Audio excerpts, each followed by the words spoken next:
So far in this area 2, we have talked about this problem framing and this systems thinking, which is difficult because it needs us to go outside of our normal psychological and cultural boundaries. Now, the heavy truth is that some of these boundaries and these limits of thinking have actually been manufactured for us. And the best example of that is the case of the individual carbon footprint. So this phrase, the individual carbon footprint, it feels natural to us. It's a phrase which you hear very often in staff rooms or in classrooms, and it's a good thing. We should all think about our individual carbon footprint.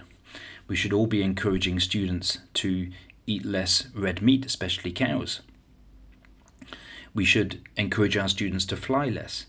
We should be, well, I don't go through all the details, but it's clearly the case that a sustainable future will be full of individual responses where the carbon footprint is minimized. So the individual carbon footprint sounds like a great thing. But actually, if you just scratch the surface on the concept, you find that there's a dark truth about it. And that is that it's a concept that has been sponsored by the fossil fuel industry. So it was dreamt up in academia and it was used, and the public relations officers of British Petroleum heard the phrase and thought this would be a very powerful way of deflecting questions away from infrastructure and big policy questions and putting the emphasis onto individuals. So we all experience individual guilt and we all concentrate on our own individual actions, yet at the same time, whilst we're doing that, the system carries on being fossil fueled. In fact, the system, in terms of the overall system, the reason why greenhouse gases have not gone down is that we are still 82% dependent on fossil fuels. And that number has just not shifted. All of the extra green energy that has been built around the world has only been able to just about accommodate our extra consumption and our extra population. We might see more solar panels. We might hear politicians talking about their investments in solar panels. We may hear all kinds of positive news and images of renewable energy. But the truth is that it has never shifted the overall balance of energy production, which remains overwhelmingly fossil fueled. Now, for this reason, I think it's important to challenge one word which is often used, and that is the word transition. Because we've been talking about transition for decades, but a transition has never happened. So if politicians or if people, the media, want to really use that word in a meaningful way, they should only start talking and using that word when actual reductions in emissions are happening and the actual balance of energy production shifts. So BP, by taking that phrase, the individual carbon footprint, and putting its money behind it to popularize it and make it a standard framework for thinking about the climate crisis, has in fact stopped action taking place, meaningful action. Now, BP is part of an industry that over the last 50 years has made an average profit, pure profit, of $2.8 billion per day. So that comes up to $52 trillion over the last 50 years. Now that amount of money, that amount of asset, buys you an enormous amount of power in terms of soft propaganda or soft manipulation like the individual carbon footprint.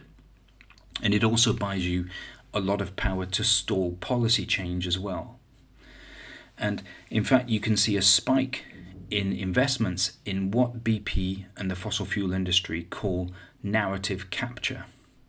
So capturing the storyline about climate change.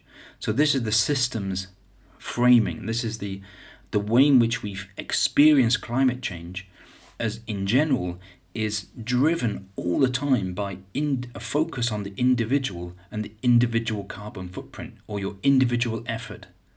And it's not about system reform and system change and the bigger questions.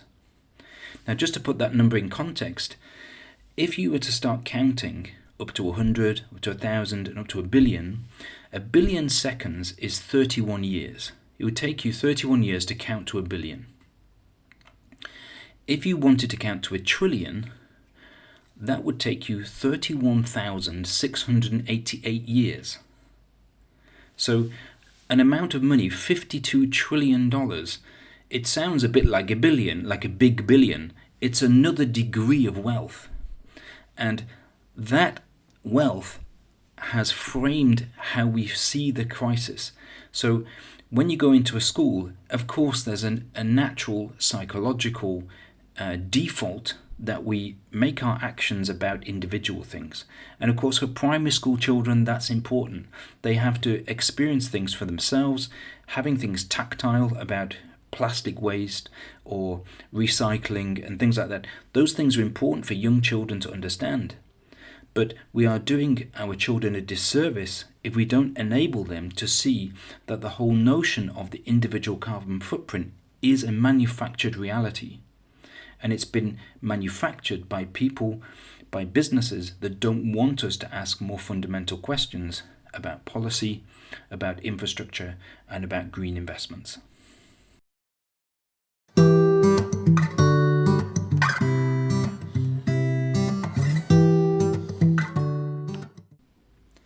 In fact, BP itself has got a rather dark backstory, because Iran in 1953 had a new, fresh, quite vigorous democracy led by the charismatic Prime Minister Mossadegh, and in a very open society with all kinds of diverse views allowed to speak.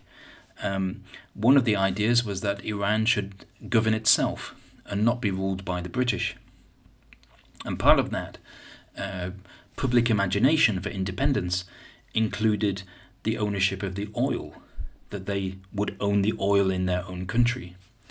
Now that idea was not didn't go down very well with Winston Churchill, and so along with Eisenhower, they sent in the CIA and MI6, and they took out the democracy.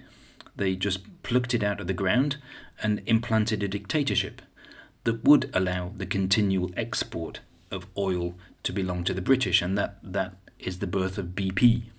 So British Petroleum, the story behind that company is one which is profoundly anti-democratic, and it's really a sad thing to think about what a difference, how history would have been so different if that budding democracy would have been allowed to flourish with all of the assets and wealth that those natural resources would have provided for the country. So finally, the job of trying to see beyond the surface of things, the job of trying to scratch beyond just the cliches and the common sense view of the crisis, does expose some rather complicated, complex political, economic, social, psychological issues. So, as it says in the GreenComp framework, these are wicked problems.